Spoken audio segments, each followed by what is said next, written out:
দাম্পত্য জীবনে সুখী হতে চাই কোরআন সুন্নাহর আলোকে।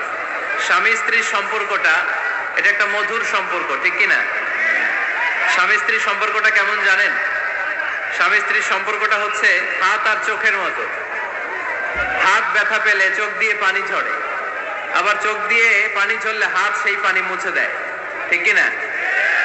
স্বামী আর স্ত্রীর সম্পর্কটা এরকম হবে, হাত আর চোখ। হাত কেটে গেলে চোখ দিয়ে পানি পড়ে, আবার চোখ দিয়ে পানি পড়লে হাতই ওই পানি মুছে দেয়।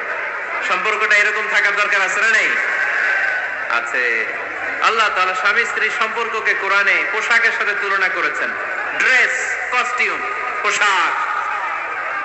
আওয়াজ করে বলেন, কিসের সাথে তুলনা করেছেন? পোশাক। কেন পোশাকের সাথে তুলনা করলেন? কারণ পোশাক মানুষের লজ্জাস্থানের হেফাজত করে। ইট কভারস আওয়ার প্রাইভেটস।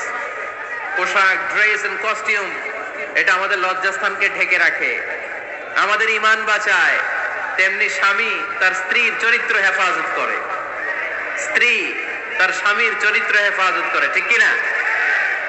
এজন্য আল্লাহ তাআলা মেটাফরিক্যালি, রূপক ভাবে স্বামী স্ত্রীকে পোশাকের সাথে তুলনা করেছেন। আবার পোশাক পরলে খুব সুন্দর লাগে, ডিজাইন করে, এমব্রয়ডারি করে, বিভিন্ন ডিজাইনের, বিভিন্ন স্টাইলের, বিভিন্ন ফ্যাশনের পোশাক মানুষ পরে। পোশাক পরলে মানুষের স্ত্রী বর্ধিত হয়, সৌন্দর্য বেড়ে যায়। ঠিক তেমনি নারীর চোখে পুরুষ সুন্দর, পুরুষের চোখে নারী সুন্দর, ঠিক কিনা? পোশাকের 3 নাম্বার কাজ হচ্ছে পোশাক মানুষকে কমফোর্ট দেয়, আরাম। এই যে শীতকালে আপনারা অনেকে ব্লেজার পরে আসছেন, অনেকের গলায় মাফলার, অনেকের গায়ে চাদর, আরাম লাগে না? কথা বলেন না কেন? লাগে। আবার গ্রীষ্মকালে এই মাফলার পরে কেউ বের হয়?